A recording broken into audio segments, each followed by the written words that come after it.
What is going on, everybody? Welcome back to another week of Hero or Zero here on the Heroes for Hire podcast. My name is Sean Meehan, and joining me as always is my partner in crime, Mr. Conor Lawler. Hi Sean, how are you? It's a lovely day. It's rainy and miserable outside, Conor. It's actually a terrible day. Look on the bright side, I guess. I still have a little bit of a cold, so I was actually really happy because it's your report this week, so I don't actually have to talk that much. Oh, is it my week? And then Conor, I have simply nothing prepared. You're winging it then, okay? We're going to guess. But most of all, then I got told by everyone before the recording, Sean, that you have a 9-page report. Yeah, I do. and which made me think, even less talking for the old con man. So Sean, please. Also, I should preface this by saying, Hero Zero is the show where we choose one comic book character every single week. I normally choose DC characters. Sean normally chooses Marvel characters. And for the last few weeks of Marvel, Sean's been getting away with not doing an actual character by doing... No. Irish mythological legends and characters he's already done, but in multiverses. So please, Sean, I'm interested. What have you done this week? There were restrictions put on me in this episode, and I thought I'd teach you a lesson by taking one of the most batshit, unorganised, complex characters and trying to summarise him in 30 minutes. Now, when you say teach me a lesson, you mean me and everyone listening to this? Absolutely, you're all in cahoots as far as I'm concerned. It's me against the world. So this week, Conor, I am covering a man by the name of Owen Rees, a.k.a. the Molecule Man. Oh, right. Oh, okay. I don't know a lot about the Molecule Man. Few do, Conor. He was introduced in the 1960s. He's an early Fantastic Four villain. Okay. And he's just stuck around and been added to for the duration of Marvel Comics, really. So there's a lot in it. I'm going to skim over some parts and probably going to edit on the fly. But he's very interesting, and he plays a big part in one of my favourite stories ever. So we're just going to get into this. So he was born in Dinosaur, Colorado, which I looked it up. It's an actual real place called Dinosaur. Colorado? Dinosaur, Colorado. Why would you live anywhere else? We're from shitty Ireland. Dinosaur. But he eventually moved to Brooklyn, New York. As a small and frail child, he was raised by a coddling and overprotective mother. That's one account. Owen also says that his mother was a nightmare and despised him. So he's kind of an unreliable narrator as a man. Right, so it could be either or neither. Or both. Exactly. Or both. And he has also stated he was picked on in high school. While growing up, he developed a love for magicians and aspired to be one. But this child... What? I've turned on him already. Do you not like magicians? I just always think of the episode of the IT Crowd when they're just like, your boyfriend looks like a magician. Yeah. Michael the Magnificent. He developed love for musicians. His childhood dream did not work out. It did not come to pass. He did not go into the magic arts. Okay. Instead, as an adult, he ended up working for the Acme Atomics Corporation and worked there for the next 12 years. Acme? Acme, like the Looney Tunes. I was thinking Roadrunner. Yeah, I think it's just a general big company name that people use, you know? Okay. So he living a life beneath everyone's notice. So he was just a quiet dude, kept to himself, didn't really get up to much. Rees hoped for the day that he would be recognised by his peers for his hard work. You know what? Up until this point, nice guy. Nice man. I mean, look, just living his life. Well, one day, while attempting to fix an atomic-powered device... I love when they attempt to fix it themselves. 1,000,000,000,000 accident occurred. What are the odds?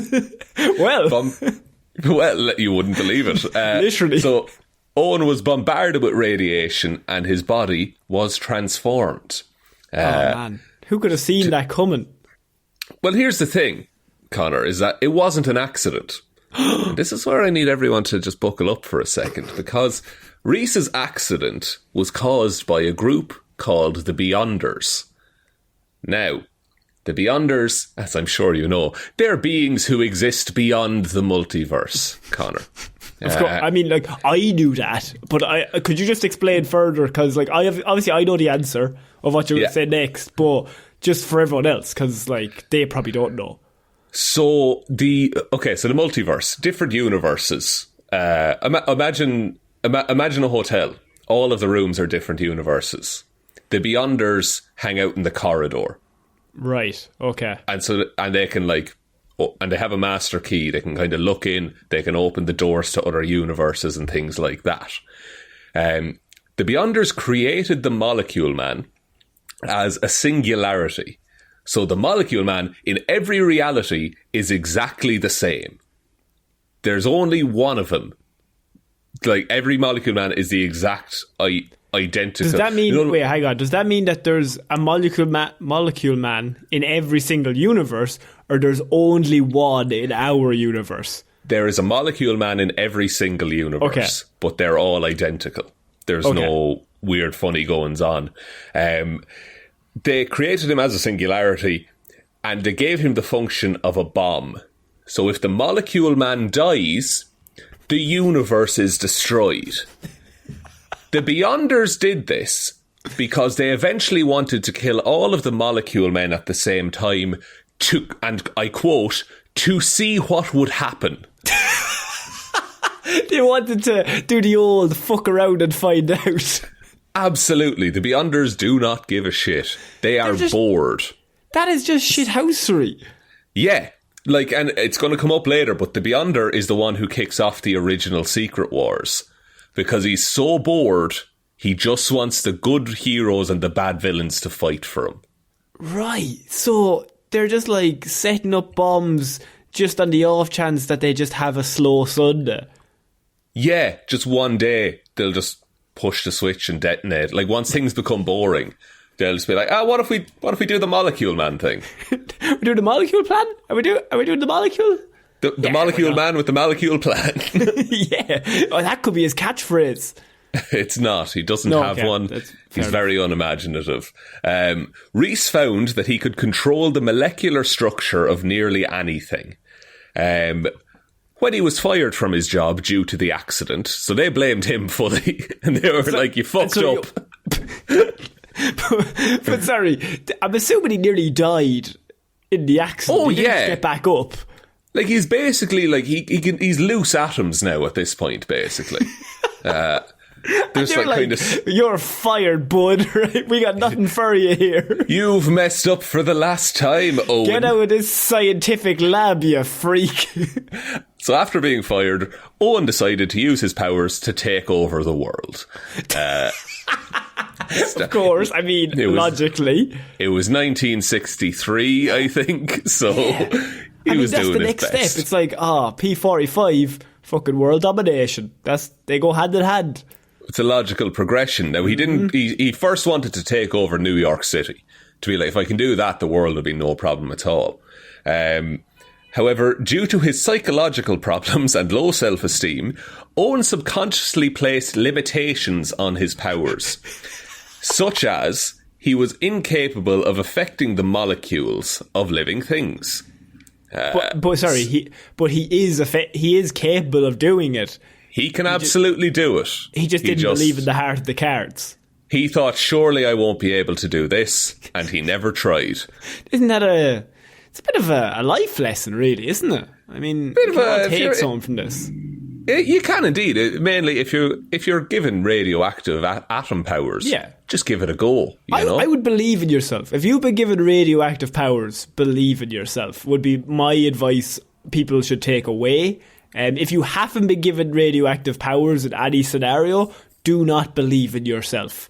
Give up. You are worthless. So he also had to use a magic wand initially to focus his powers. That's why I brought up the magician thing. That wasn't just fucking adding colour to the character. Like, there's an actual reason for that. Like a black and white one. Yeah. Well, I think it's like purple and green mostly, but a magic wand. he didn't believe enough. He was like, I want to be a magician, but I'm not that good. Like, I do have superpowers, so really I should have the black and white one, but I don't want to disregard Penn and Teller and what they bring to the table. He's never made it into the Academy of Magicians, so I don't know if he's allowed to use the black and white wand. Like, attack him. It's like a black belt.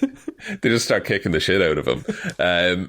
So, sensing the danger that Molecule Man posed, Uatu the Watcher contacted the Fantastic Four and warned them of the threat. Watcher has famously sworn to never interfere, except for all the times when the Watcher interferes. Watchers and Beyonders are big things to bring into a report. So I respect you for even attempting to bring the two of them in and try and very much summarise what they're bringing to the table. But I'm just going to talk about them like normal until people accept them. Every time you've mentioned the Watcher, which is just a guy in Marvel who watches over everything. But as you said, every time you've mentioned him, you've said, they're not meant to interfere, but... and you've brought it up at least 15 times. Oh, like, consistently, the Watcher is like, I really shouldn't interfere. And then he'll, like, turn his back and the answer to all of their problems is just behind him. I'm not saying the answer's over there. I'm just saying if I was looking for an answer, that's where I'd look. I'm going to turn my back and whatever happens is all I'm going to say. Fantastic Four were initially unable to match the powers of Molecule Man. However, they figured out that he couldn't affect the molecules of living things. So they disguised themselves as big clay statues by being covered in clay by Alicia Masters, who's a sculptor. And then the Molecule Man is like, oh, they're just statues, I'm going to bring them to life. And then he couldn't, and then they all dogpiled on him and kicked the shit out of him. That is the most 1963 solving of a problem I've ever heard in my life in comic books. That is amazing. It's so dumb, but also so funny to me. They made themselves into statues, and then they made him think, oh fuck, I can't really use my powers. And then they all just jump on top of him. Which, by the way, surely the thing is at the bottom of that pile. You don't want Sue jumping in first and then the thing coming in fourth. Sue just turns invisible and is like, yeah, I definitely jumped on as well. I was there, lads. I was right beside you. You just couldn't see him. Invisible woman, you know. So they confiscated Molecule Man's wand. The Watcher then came and contained Molecule Man, telling the Fantastic Four that their foe would never menace Earth again. But ultimately getting involved. Not only that, he traps the Molecule Man in another dimension. I would say, not only is that reactive, that's proactive in what that's actively having a hand in the future of events. Proactively taking action towards things. Yeah, and so what he did was he put him in another dimension where time moved more rapidly, and he hoped that the Molecule Man would just die of old age. Good. Because the Watcher is like, I can't kill him. That would be too much involvement for me. That'd be interfering. But I can just let him die. So this is where it gets a bit confusing because basically Owen is left on his own in this dimension for a very long time. He uses his powers to create a sun and a new wand because he can manipulate, molecules. He can do basically whatever is needed. However, the original Owen grew too old to get his revenge. And then what he did was he made the sun, he put his consciousness into the wand. And this is a point in comics where it became anyone who holds onto this wand becomes Molecule Man. Oh, basically. Good. Yeah, your classic, like, it's the same guy, but he can't properly kill him. We got a MacGuffin. It is really, and this Molecule Man also didn't have the limit. He could control organic things. So he could control living organisms, this one, because technically it was a different version who didn't have all the trauma that his mother had placed on him. Very, very odd time in comics, yeah. Also, can I just say, then if you don't have that limit, nobody can stop whoever has that wand, because... But if you get the wand out of their hand, regular man. but you wouldn't even get the chance to get the wand out of their hand, Shaun, because they could be 9 miles away and then just go, I'd like no molecules to exist that were the thing, and he would just disappear. Well, that is true. But that is true, but they don't write him like that, Connor, because that would be difficult storytelling. So he transported himself out of the dimension where time aged quicker. He landed in the Florida Everglades at the nexus of all realities, as I'm sure you know, and he encountered the Man-Thing, Connor. We talked about Man-Thing, basically Swamp Thing, but called Man-Thing. Yeah. He was startled, he dropped the wand, and he realised... he realised if he didn't hold on to the wand...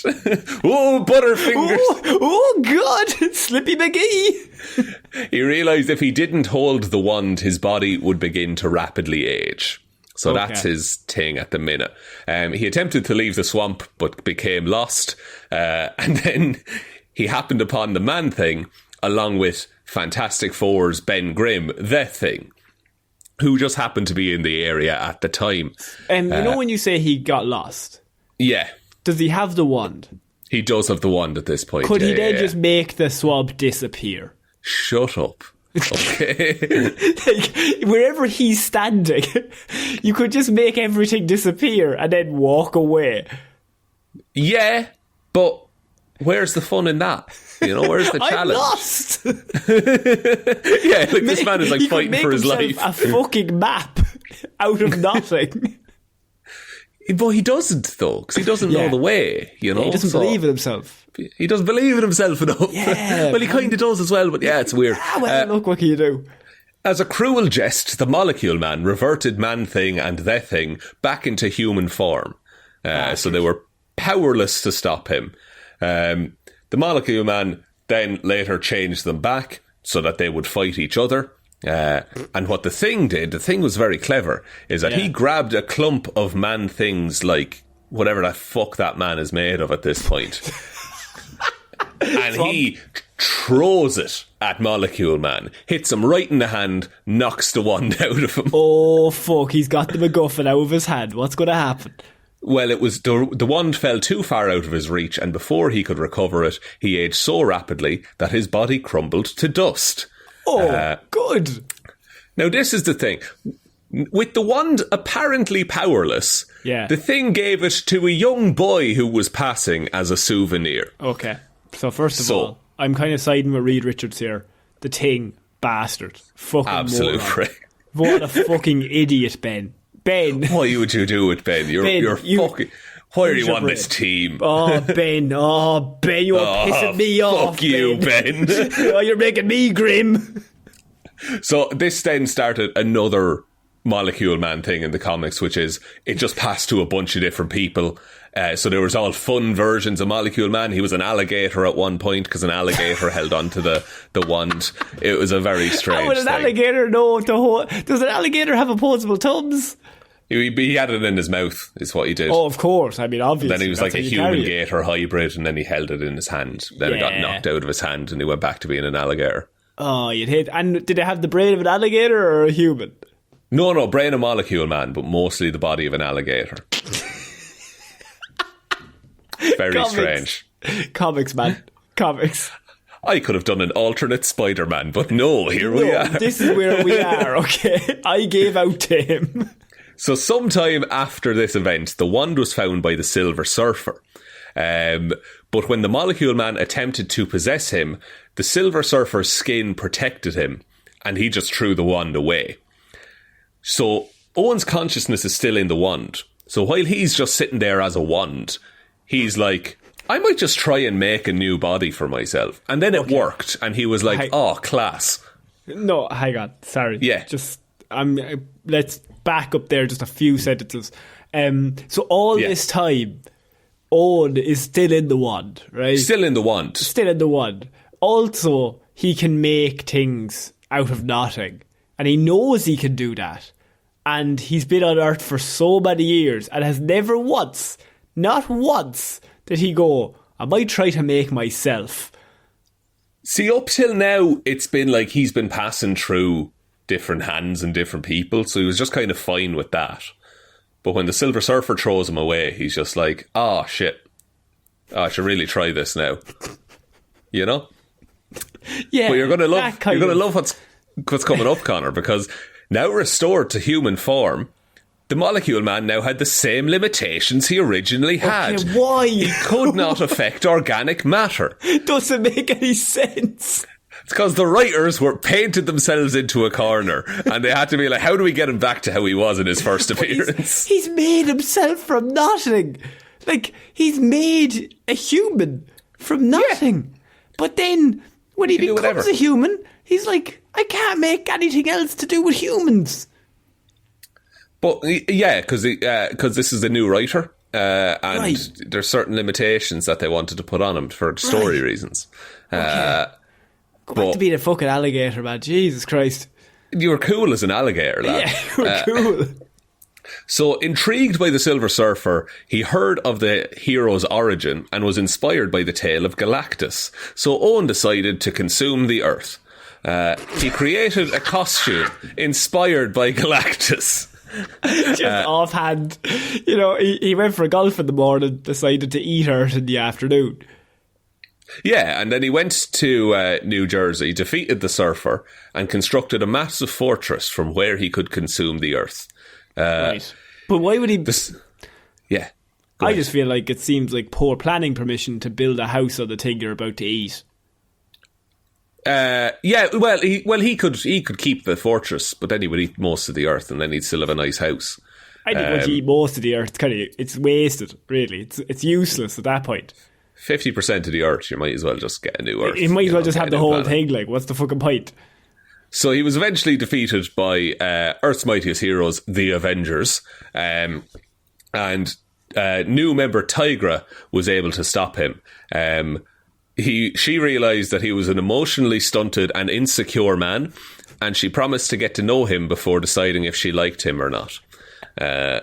That's just something that they decided to put in there. Just absolutely roast this man as he's being defeated by the Avengers. So they're like trying to have like a rom-com, and then at the end of it she's like, I didn't even fucking like you, lad. I was just doing that so Captain America could get behind you and fucking choke you out. Absolutely. And then what happened was they had a big fight. There were various levels of powered and depowered. Tigra then attempted to murder the Molecule Man in his sleep, but she could not bring herself to do it. Despite the fact that they mostly lacked superpowers, he took away their powers at this point. He could actually also... I was about to say he could take away their bodies, but that goes against the rules, Sean. He could just take away their lungs and then just leave it at that. You know what else he could do? He could turn Captain America into a child. Or a very old man. I suppose technically that's not killing them. That's just changing as bodies. the Watcher has taught us.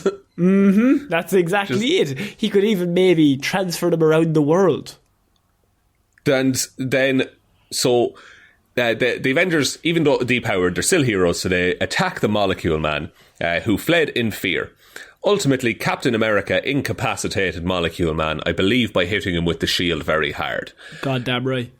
As the heroes debated on what to do with him, Tigra managed to convince Owen to get help instead of taking his anger out on the world, and instead use his powers to help people. These words got through to Owen, who agreed and used his powers to restore everything to the best of his abilities, surrendered himself to the authorities, and promised to go see a therapist to help him with his troubled life. He's doing it all for love.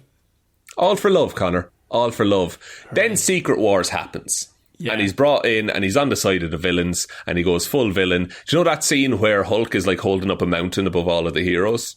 Yeah. Molecule Man dropped the mountain on the heroes. And is Tigra annoyed at that, or is she like... I don't think Tigra's there, actually, because Tigra wasn't a super powerful or popular Avenger, and that's what Secret Wars was all about, was a popularity contest. That's why he was so bad. Because Tigra wasn't there. Yeah. It's like, fuck, I had one friend. Fuck's sake. Nobody else likes me. So Secret Wars happens. He goes through various stages of living like a suburban life with his girlfriend, and then going mental, and then going back to that. Eventually, his mental state begins to deteriorate again, and he returns to Dinosaur, Colorado, Connor. There. Okay. He tried to live in anonymity. He used his powers to control the locals, as well as disintegrate anyone who came in from out of town. Right, Why wasn't he doing that all along? He's so up and down. What does he want?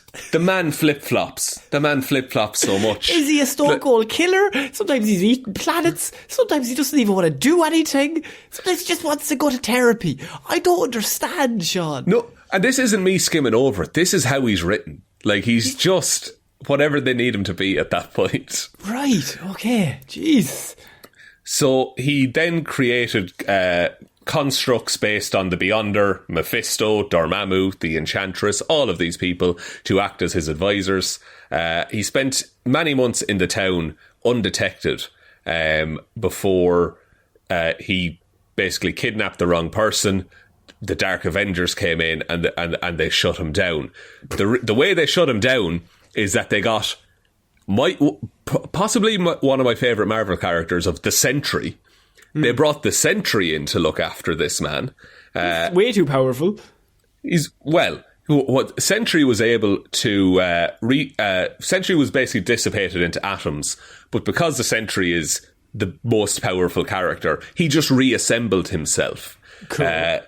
The Sentry then learned how to use his own Sentry powers in the same way as Molecule Man, and then basically scattered Molecule Man's molecules, effectively killing him. Jesus. Right. Yeah. So, but can I just say, is his consciousness in every single one of those molecules and he's going to put himself back together?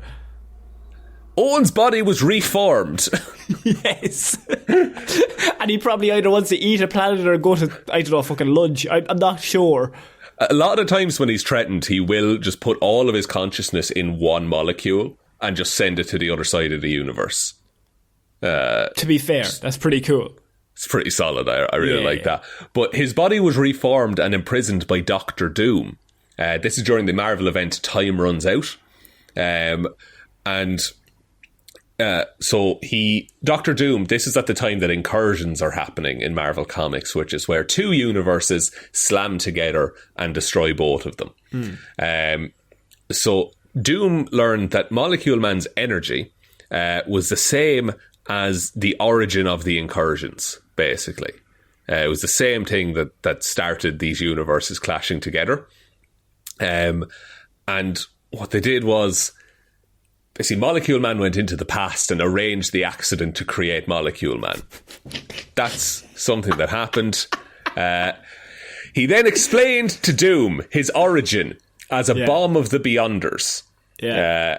And he convinced Doom that in order to thwart the plans of the Beyonders, he had to embark on a mission to kill all of the other Molecule Men. So he's going on a mission through all of this big fucking razzmatazz to Doctor Doom. Basically, the mission is, I'm going to go to all the other universes and kill me. Basically, but what Doom does, because Doom, since the original Secret Wars, Doom has been obsessed with the Beyonders. Because it's a level of power Doom cannot even imagine. Which makes sense for Doom, because he's like, I want to get to that. Yeah, exactly. That's like the top tier. And so what Doom does is he kidnaps a bunch of the Molecule Men and uses them as a weapon to kill the Beyonders. He kills them and takes all of their power. Fucking hell. Classic Doom. Classic Doom. Do you know Doom and Lex Luthor to me are like, they always seem the same. Like, if there's a god, you're like, I want to figure this out. Who are Yeah, I want to understand this. I want to control this. Yeah, why are there people more powerful than me? I'm going to control them. If I had all the power, everything would be fine. Exactly. Basically. Now, what Doom has to do, he has to use the original Molecule Man, Owen Reese, our Molecule Man. He has to use him as a conduit to harness the power. And Owen then funnels it into Doom. Just gives him all of this power of all the Beyonders. And Doom uses his new powers to gather the remnants of destroyed realities and create a patchwork planet called Battleworld, Connor.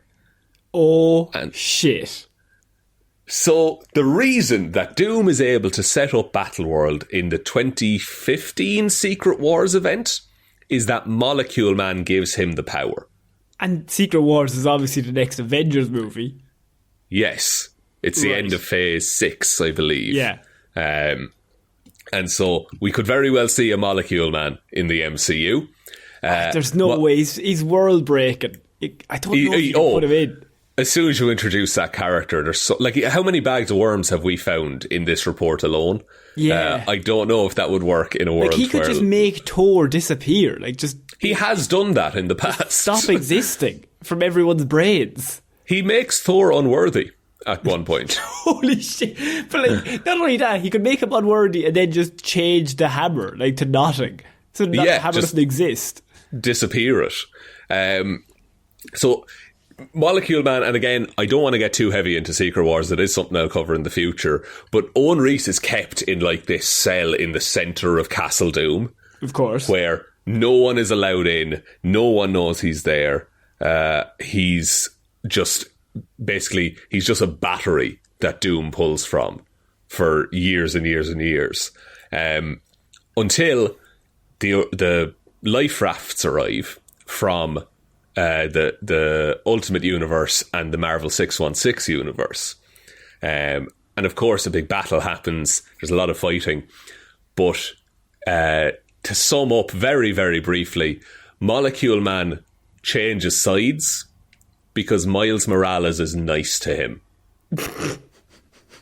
So ultimately, this world and universe breaking character is kind of just swayed if you give him a cookie. Pretty much, yeah. Miles literally gives him a burger, and Molecule Man's like, "Oh, class!"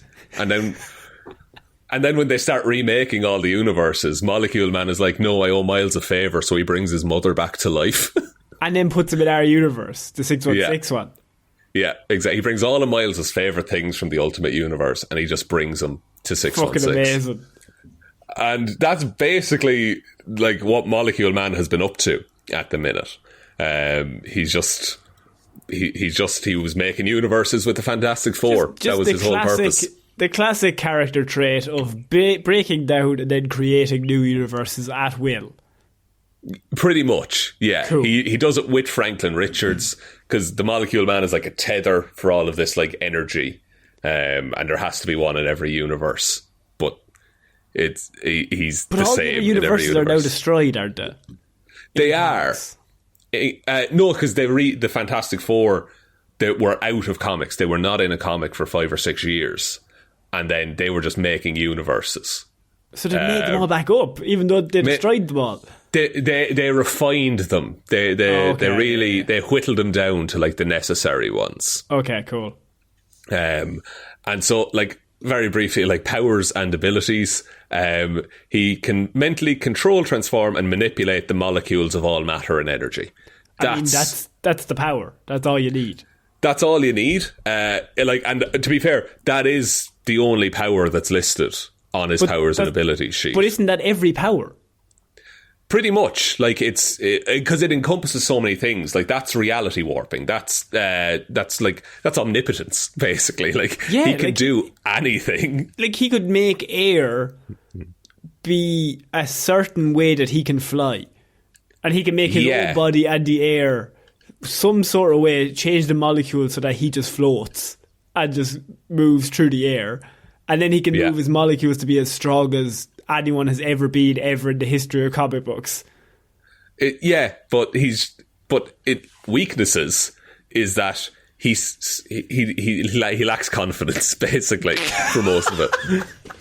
So you're telling me in Marvel Comics, the most powerful character, I would say one of definitely top 5 we've ever covered from Marvel, is held back because he just doesn't really believe in himself? It's a lot of that, yeah. The mental blocks are something that kind of come and go depending on who's writing them. Also, I don't think this is a very fun one, but Molecule Man does not understand technology, circuitry, or machinery very well. He could not create working plumbing for his bathroom. What are you talking about? He could just change the plumbing, the pipe. Yeah, but he doesn't know how to properly, like, pipe in a bathroom. You know, okay, like well then why doesn't he just wreck his own house and then remake a house that has a working bathroom from the molecules? Yeah, but he can't wire up all the lights in the house. He doesn't know how it works. He could just copy the molecules off a different house. Yeah, he could move it from one to the other, but he can't. He can't just create. Like, he can't think of wires. He walks to the biggest house currently on Earth. Walks in. The people who live there, he just turns them all to nothing. They don't exist. He now lives there. That's, I suppose, a loophole that you could use. And then on the Marvel 1 to 7 rating system, Molecule Man has an intelligence of 2, strength of 1, speed of 3, durability of 2, energy projection of 7, and fighting skills of 1. He doesn't need fighting skills. You don't need to fight when you have that power, really. Yeah, Jesus. I never even knew anything about him, but he's so important to comic books. Oh, he's like pivotal. Like in terms of like the all new, all different Marvel, the most recent reboot. He's like key to that whole thing. It's so weird that they chose him as like the anchor. Yeah, I kind of like it though, because he was an early Fantastic Four villain, and in the end he's helping the Fantastic Four to rebuild the universe. Maybe the idea is they knew they wanted Franklin to rebuild everything, and then they were like, we need someone to do it with Franklin, who's a really early Fantastic Four villain, maybe. Yeah, exactly. Like, he can't do Mole Man, so it had to be Molecule Man, basically. Cool. Little tidbit, this is also how they depowered Franklin Richards. Basically, he created so many universes that he can't create whole universes anymore. He can just do alterations to the one he's in. That's fucking shit. He's useless. Fucking shit character, Franklin Richards. He's useless. What are you? Make an alteration. Make a new one, kid. Right, we've seen these ones. Be creative. Get off TikTok. Too much hip-hop. Not enough creating universes. But Connor, that is my report on Owen Reece, the Molecule Man. Jesus, what a fucking the most powerful character. I don't know if DC has someone that can create molecules. I'm going to find someone. If there's like an equivalent, that'd be unreal. I mean, the Green Lanterns can create things through a ring, but they can't create a universe. No, they really can't. Isn't one of the Green Lanterns, he just has a very bad imagination? Like, he has a lot of willpower, just he can't imagine Probably a lot of Kilowog. things. Oh yeah, good old Kilowog. Probably Kilowog. Would you like me to take us out, Shaun? Yes, please, Connor. If you liked what you heard here, we also have a Patreon, which is patreon.com/Heroes for Hire podcast. We have a whole bunch of movie reviews, TV show reviews, and last month we reviewed Catwoman, and it was absolutely terrible. We did. Horrendous, but you knew that already. Every single month we do a review of an old comic book movie to see if it still holds up. We also have a website, which is heroesforhire.ie. You can find every episode we've ever done of every single superhero and villain that we have covered on Hero Zero. You just have to search the name in the search box and they'll hopefully come up if we've done them. Yeah. You can also follow us on Twitter. It's at Heroes for Hire Pod. The 4 is the number 4. Facebook is Heroes for Hire Podcast. Instagram is Heroes for Hire Podcast. We also have a Facebook page and a Facebook group that's Detective Divilman's discussion group if you want to have a chat with us. But most importantly, if you could just tell one human being that we exist, that'd be pretty good. Yeah, just the one, please. Just the one. Well, just the one. Would appreciate it, guys. So I've been Conor Lawler. I've been Shaun Meehan. And I shall see you all next week. Bye. Bye.